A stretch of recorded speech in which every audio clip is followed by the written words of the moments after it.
Back for another edition of In the Huddle. Carl Dukes, put him up, along with my man Jason Canfora, and of course Brian Baldinger, a part of this podcast as well. We continue to count down to the start of training camps, which is literally a week away. And today we're going to be taking a look at the NFC South. We'll also take a look at where Brandon Aiyuk may end up here before we get done with the podcast today. And of course, you can follow us, like us, subscribe in the Huddle Pod. Watch us on YouTube as well. And thanks for being here. Jason, this division, as we've been talking about all of these divisions, and we talked about, what we thought the hardest division was. It's not this one. No. and then we get to the NFC South. Here's the reality before we dive in. I think there may be only two good teams in this division, and hell, there may only be one. We'll wait to see. Yeah. But it feels like this division went from, at one point, Matt Ryan, Cam Newton, Drew Brees, the excitement of one of those teams potentially doing something special, to now you Tom Brady for a minute. Remember that. Absolutely. And he comes in and wins a Super Bowl. And then you look now, and it's Bryce Young, and it's, yes, Kirk Cousins, and it's Derek Carr, and it's, okay, I can't disrespect him because he won the division last year, but, it's Tampa. They went ahead and re-signed Baker, but it just doesn't feel the same. So first, let's start with these quarterbacks. Kirk Cousins, by far the best quarterback in this division, coming in, even though he hasn't taken a snap? I think so.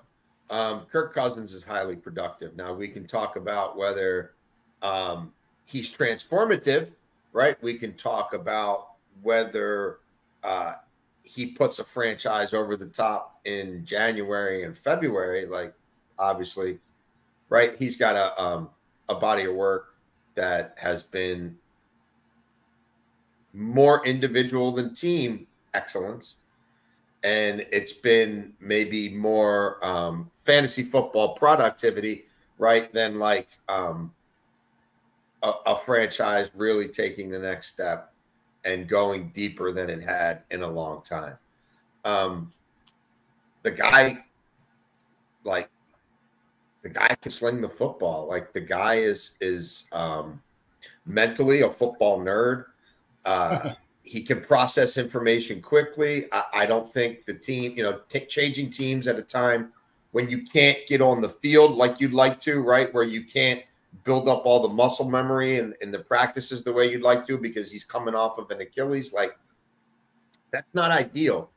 But I think he has the mental acumen and the drive and the want to absorb everything and be where he needs to be in that playbook and in that offense. And I think he'll be highly productive, and it'll be a level of quarterbacking accuracy, deep ball accuracy. Just like, I'm not going to sit here and say like people want to run through walls for Kirk Cousins, but it's going to be a professional operation. The huddle is going to be streamlined. It's going to be a professional operation. Like, you're not going to have to worry and guess about a lot of sort of the ancillary things that I think you've frankly had to worry about with the state of Atlanta's quarterbacking in years past. So I think guys are going to immediately buy in that, like, oh, wow, this is a whole nother, this is 2 or 3 levels above where we've been, just in terms of what he sees and how he can adjust and how, the pace we can play with him because he is processing everything. So, yeah, it's huge for them. And the totality of their quarterback room, by all accounts, Penix has hit the ground running in the spring. You would know better than me, but they've got depth at the quarterback position now as well, right? And we've been asking, do they have any quarterbacks? For how long, right? Do they have anybody who's any good throwing the football? Now they've got 3. Like, they've got 3 guys who I think if you had to could go out and give you a chance to win a game, especially in that division. I'm not saying go to Green Bay and win a game, but to win divisional games, I think they have 3 quarterbacks with how they're built who could win divisional games for them, which is huge. So, yeah, the closer we've got to the season kicking off and knowing Cousins, how he's thrown himself into this recovery, I just think if you look at last year to this year, year over year, who has the potential to be exponentially better while still knowing their ceiling isn't as high as other teams. I think for me in this division, it's Atlanta, and it's not particularly close. Yeah, I think that is the team that we'll see, even in the betting markets, Jason. And I know we'll talk a lot about this as we get closer to the start of the season, where we'll see them look at the Falcons differently based on everything that you're talking about. And they may be a team that makes some money this year from that side of things. This division, though, just collectively as a division, it's 56-80 over the last 2 years. So the division as a whole, the Bucs and the Saints are the only two teams that have finished over 500 with 9-8 records last year. So as a whole, as we talk about the NFC South, it's just been collectively bad. But with that said, you look at the improvements that these teams have made, and here's what's interesting to me as we're just generally talking about the South, and then we'll get into specifics here, because I think your take on Derek Carr has been pretty head on, straight on, and accurate. But this division has some really good safeties. And the irony for me is, right, the Honey Badger with the Saints. You got Jesse Bates with the Falcons. I think Antoine Winfield just signed the biggest deal as a safety here this offseason. That's what's interesting. There's great safety play in this division. And I'm just curious, is that why you maybe give the Bucs the reason or the advantage to maybe go back and win this division because of their defense? I probably lean Atlanta right now. I honestly do. Okay.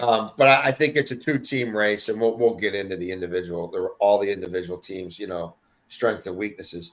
I'm a Todd Bowles guy.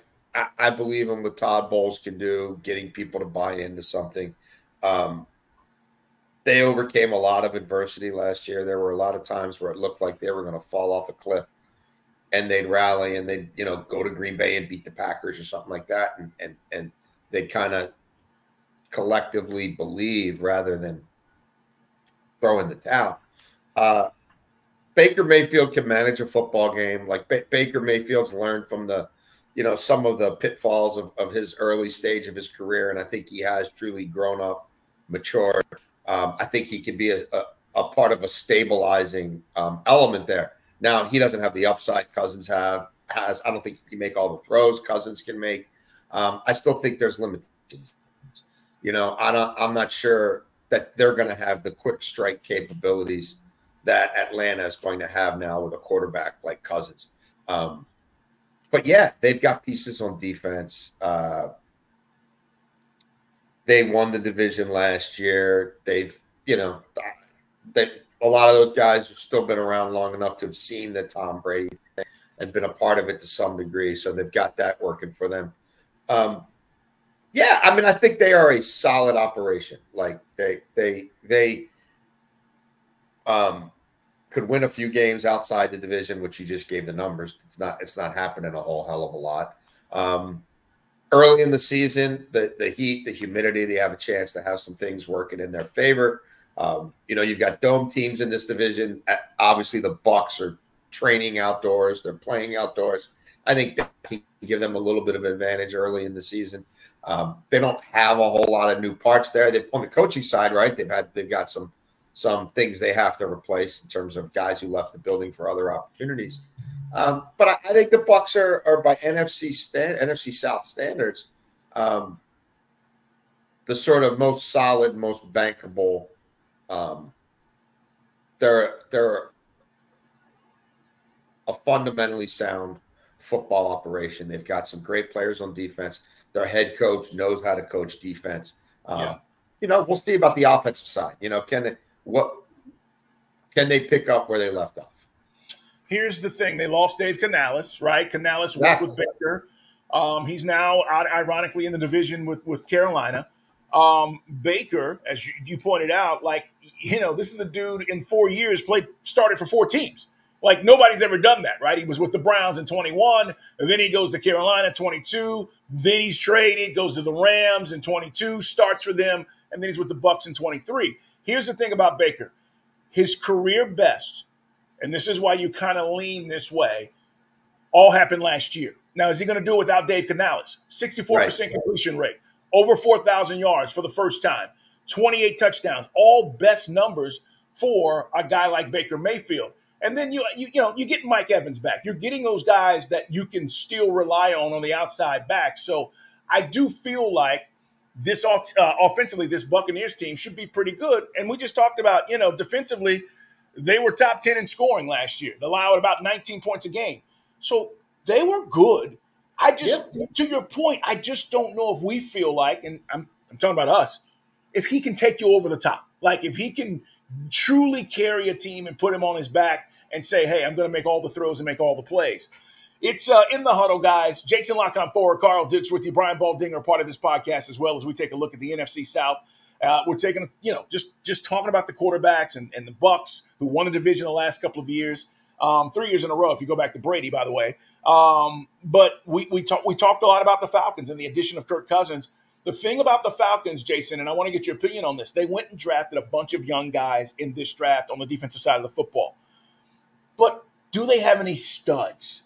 You say you know Grady Jarrett. I know Grady Jarrett. But do they have anybody of name value outside of that? And you say, okay, well, Jesse Bates had 6 interceptions last year. I don't know if they've added enough depth on the defensive side, but I do think they got younger, more athletic on the defensive side as, this new staff comes in. And Raheem Morris, who was the DC with the Rams when they won the Super Bowl, feels like, hey, we're going to be all right. I think he's more optimistic than a lot of people because of the name brands, right? They don't have a lot of those guys. No. Well, I think that honestly what's going to help them the most is that this should be a if not highly functional offense, a functional offense. And you think of all the times that Atlanta could run the ball between the 20s in recent years and then just fall apart in the red zone.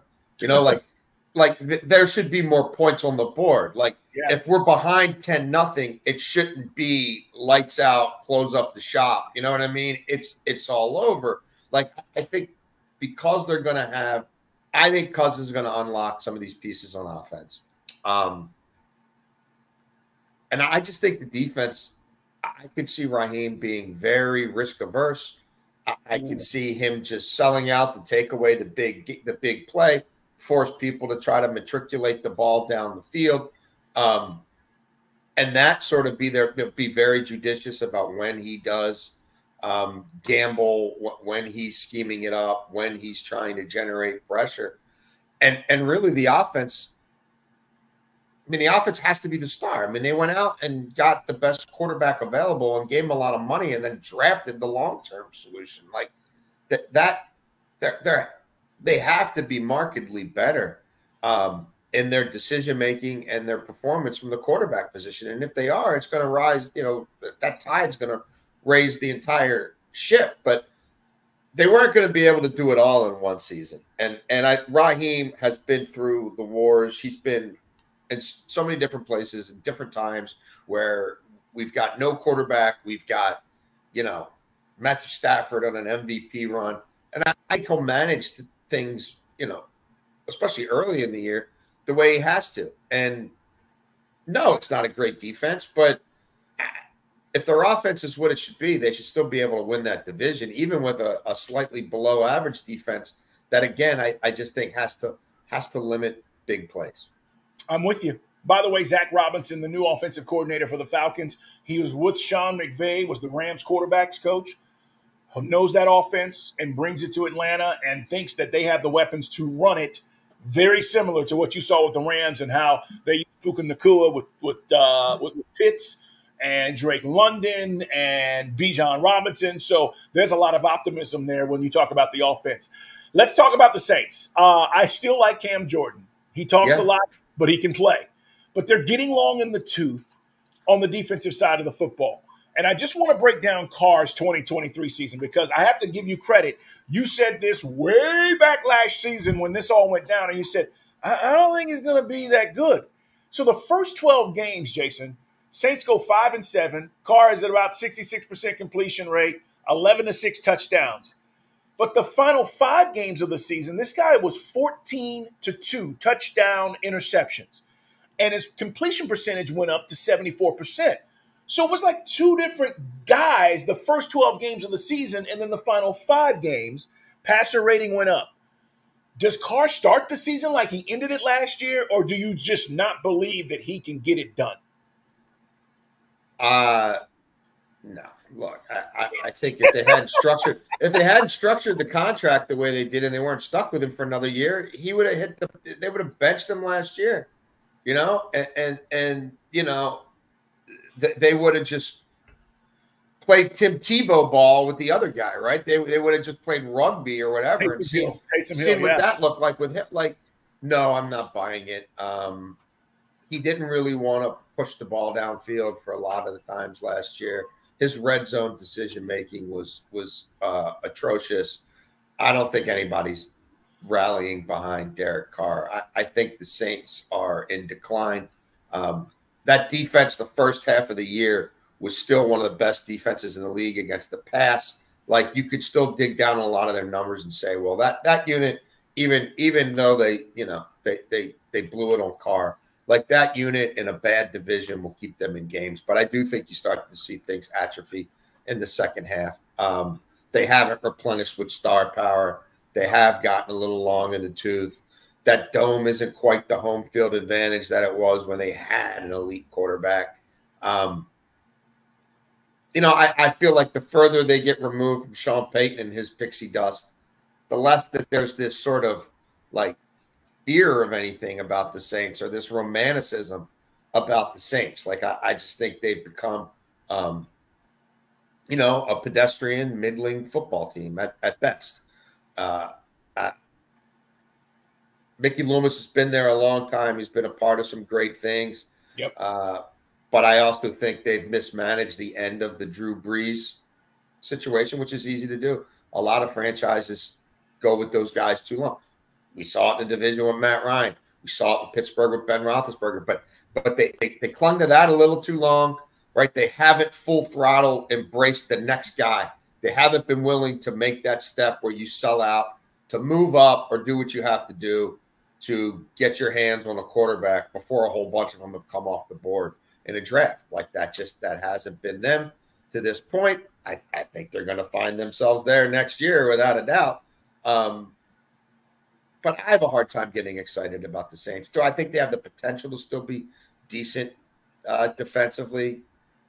Oh, yeah. I mean, if they stay healthy, maybe. Yeah. But I don't really buy Dennis Allen as a head coach. It feels like they wanted to ride what they could, like, of some of Sean's staff and a lot of the front office. And, well, let's just see what this looks like without Sean. Doesn't do much for me. Yeah, Dennis Allen, as I think I agree with you on this. When given the opportunity to be a head coach, he's just not shined. Some guys are not head coaches, and I understand why they did it, but I agree with you on this. I just feel like this is a stopgap for the Saints until they figure it out. And defensively, we're talking about Cam Jordan. He only had 2 sacks last year, guys. So, as I said, they're getting long in the tooth. He has been an 8-time Pro Bowler, but for the most part last year, really no effect. And then they go out and they sign Chase Young, the 2nd overall pick in the 2020 draft. Jason, Chase Young, they signed him to a 1-year deal. What's he done? No, I mean, will he even stay healthy? Obviously, after a couple of good games at the start, it became a move that the 49ers would want back. I mean, even playing on the other side of Bosa and reuniting the Ohio State guys, it wasn't close to the impact that they would have thought. No, I mean, they've been chasing, guys who can win on the edge since Sean went out and gave up those picks to get Davenport in the first place. Like, that's right. I don't really buy them in the trenches nearly the way I did. I mean, there was a point in time where they had guys on their bench, offensive linemen, who could start in other places. Those days are gone. Some of the draft picks just haven't worked out. Anders Pete was not the guy to, take over for Armstead. And it's not a whole lot for me to get excited about, honestly, about the Saints. There's just not. Let's talk about the Carolina Panthers. I do not know if Bryce Young is ever going to be an elite quarterback, top tier, however you want to say it. It has nothing to do with the size, although we did see last year how that played a little bit. But we've seen smallish quarterbacks. Hell, Tua's not that big. You just talked about Drew Brees. But last year, 5.5 passing yards per attempt, 73.7 passer rating, dead last in the NFL. And the crazy thing is, Jason, and we talked about this all year as we watched Carolina, and we talked about what was going on there. He just never looked the part, did he? No. Well, they did him no favor. I mean, look, the whole, we can relitigate it, but I mean, the way the Frank Reich thing was handled, and they've got a major ownership problem there. Yes.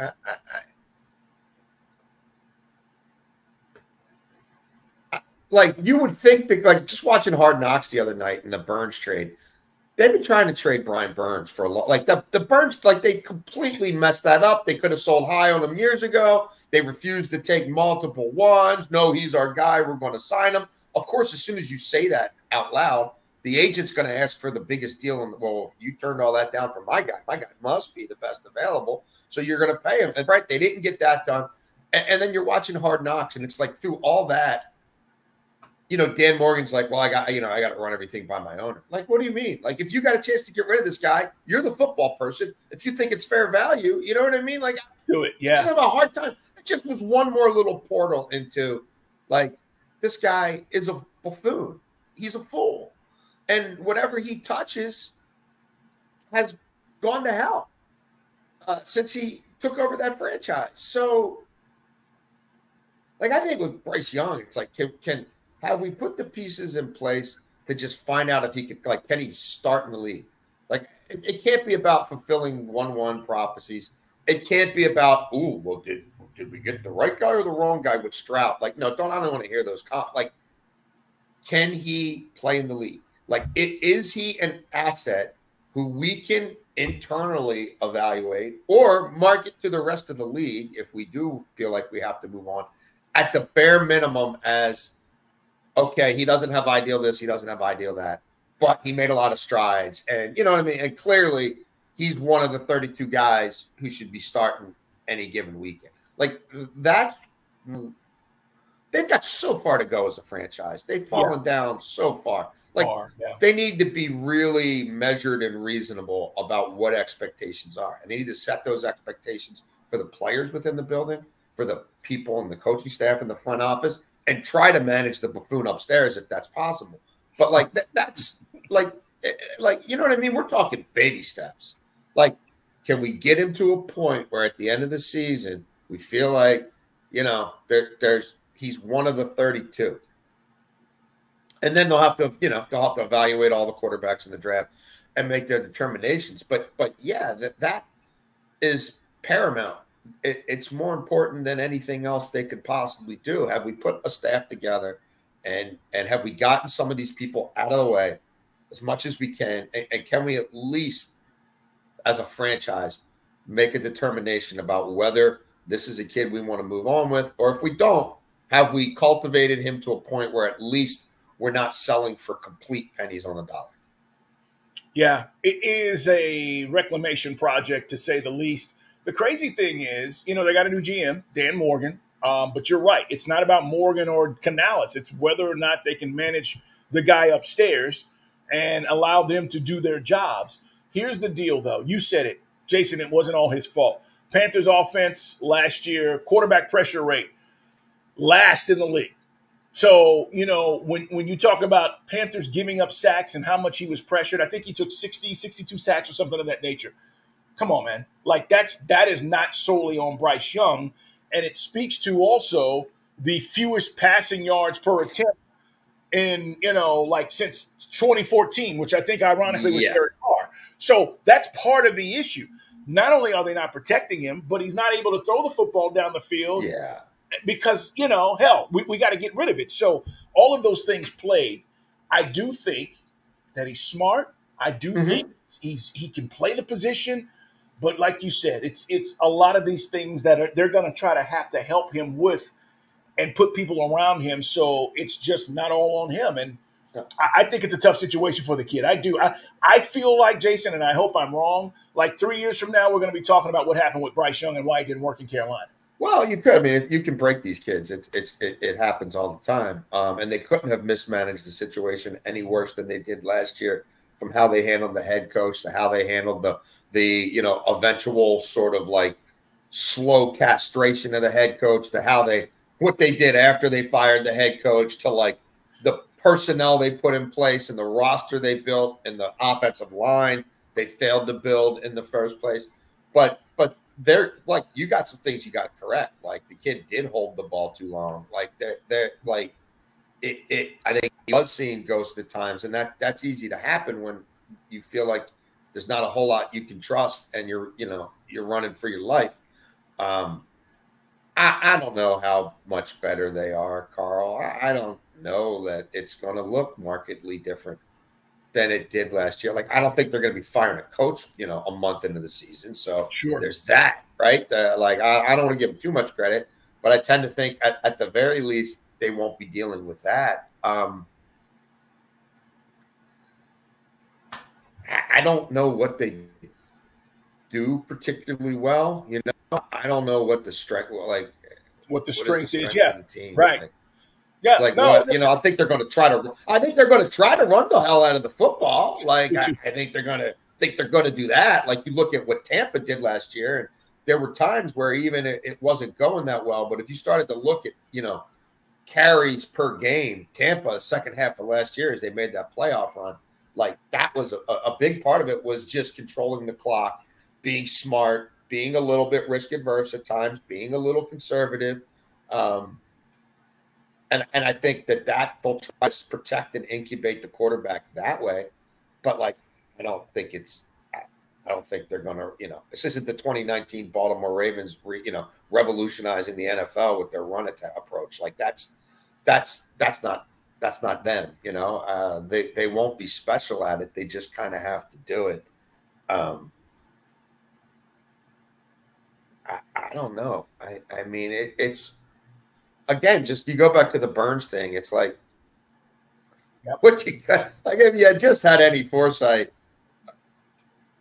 at the trade deadline or at the end of the previous season, it's hard for me to take them seriously. It just is. Like, they have so far to go.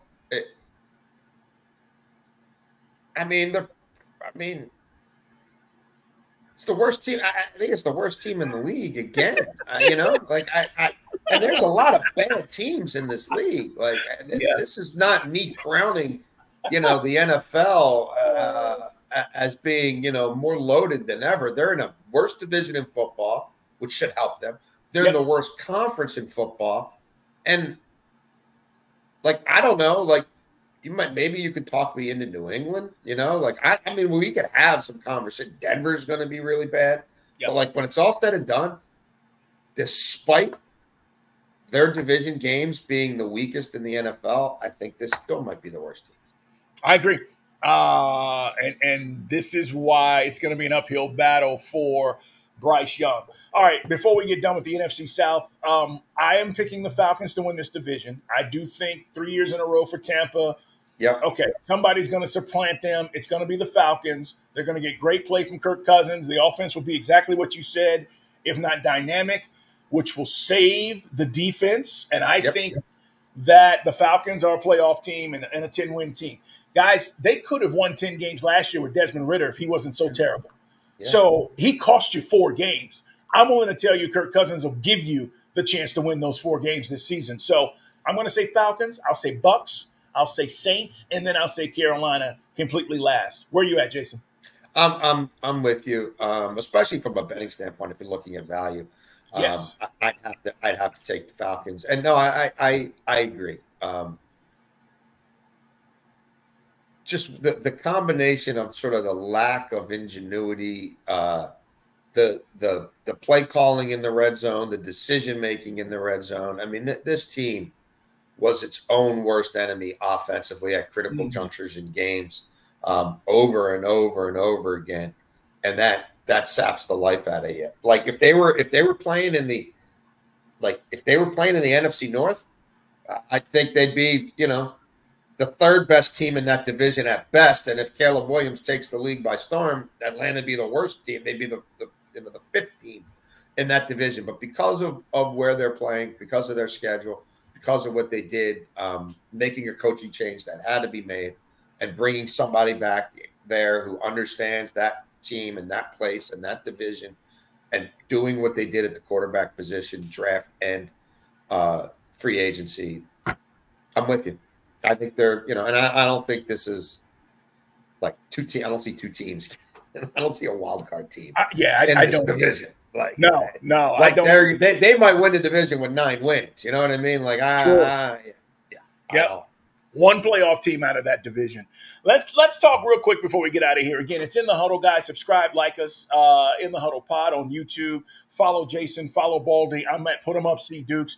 Follow us. Let us know how you feel and what's going on as we gear up for the start of the NFL season. Camp start next week. We'll be talking about all the things that are happening, so make sure you're here. Brandon Aiyuk has requested officially a trade from the 49ers. Jason, real quick before you tell me what you think and where he might go, Justin Jefferson, 35 per. A.J. Brown, 32 per. Tyreek Hill, 30 million per. Yeah. Jalen Waddle, 28 per. Devontae Adams is at 28. 6 of the 9 highest paid wide receivers signed this year. Yeah. So where is Brandon Aiyuk going? And what does this look like before the season starts? He's 26 years old. I mean, he's going in that stratosphere, whether it's 29 or 31 or 30, he's going right in there. Now, what he has going against him is whoever acquires him is going to have to pay some sort of bounty to get him. So it's like, well, we don't want to give up all the picks and have to pay him that kind of money. But I think the reality for the 49ers and what he's trying to do is he's trying to buck against that. So now he's taking it to the streets. And, I think we will continue to hear on social media and otherwise about how stuck in he is. You never know until we get deep into this thing. Obviously, the CBA is now works very prohibitively against players from skipping training camp practices, let alone regular season games. But if he is stuck in enough, and if he is willing to push things to the brink to where it's addition by subtraction, then the 49ers, who are stubborn mules and who seemingly, in my opinion, they kind of relish being negotiation bullies and getting everything they want on their terms and not, giving in on contract language, not giving in on guarantees and future guarantees. Like, if he creates enough of a stink that they believe it's addition by subtraction, then the industry will win and they will lose. And what I mean by that is, like, they've had opportunities to trade this guy forever. Like, we've been talking about Brandon Aiyuk and this deteriorating relationship and him thinking the grass is greener on the other side since before they even reached the Super Bowl last year. Sure. They didn't do anything immediately in the offseason. They didn't trade him at the combine. They didn't trade him at the draft because their evaluation on him has been more than anybody's been willing to give. Because, again, if I got to give him $30 million, I'm not giving you a 1 of 3 and whatever. Ultimately, if it turns out to be the value is around a high 2 plus something else, they might have to bite the bullet on that if it's becoming caustic enough in their locker room and they're off to a slow start and he is stuck in and, like, he's not there and they won't give him the 30 mil. So what do we do to just – like, I'm sick of being asked about him, right? Our players are sick of being asked about him. The old Mike Tomlin thing, right? We want volunteers, not hostages. We got to get this hostage out of the building. Like, that's what he's got to be pushing for. That I make this ugly enough that they're willing to take less than they ever thought they would to get me out of the building to facilitate this trade that I've been angling for since, he started sending signals that he wasn't happy there last season. Because they're stubborn mules, Carl, could they just not do it anyway? Like, could they just try to break the player and say, hey, sit out as long as you want, lose your accrued season. We could do this all again next year. Yes and no. Yes and no. Not that they're going to get things for him immediately that are going to help him that much. But, like, if you're able to get a couple of players who do help us now, plus the second-round pick next year, they might decide by the trade deadline that that's worth it. That's the best thing for us because his absence is splintering our team. It's a chemistry issue. We're sick of our young quarterback being asked about a guy who's not in the building. Like Shanahan might just say, enough's enough. I think it will take a lot to get them to that point. I don't think they'll crack, before certainly not before veterans report to training camp. And I don't think they'll crack during training camp. But he's pretty stuck in, and I don't think they're going to give him his money. And he knows that Washington probably would, that Pittsburgh probably would. A couple other places probably would think long and hard about it. So he's got a market. He's got a market. It might not be exactly at 31 or 30 that he wants, but 28, 29, somewhere around there with the right structure, he's got a market. And I've said it before, I'll say it again.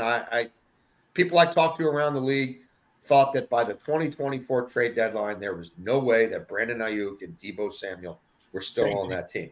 Yep. And they drafted his replacement. Now, how ready he is to go, yep. I don't know. But it could be that he's doing pretty well.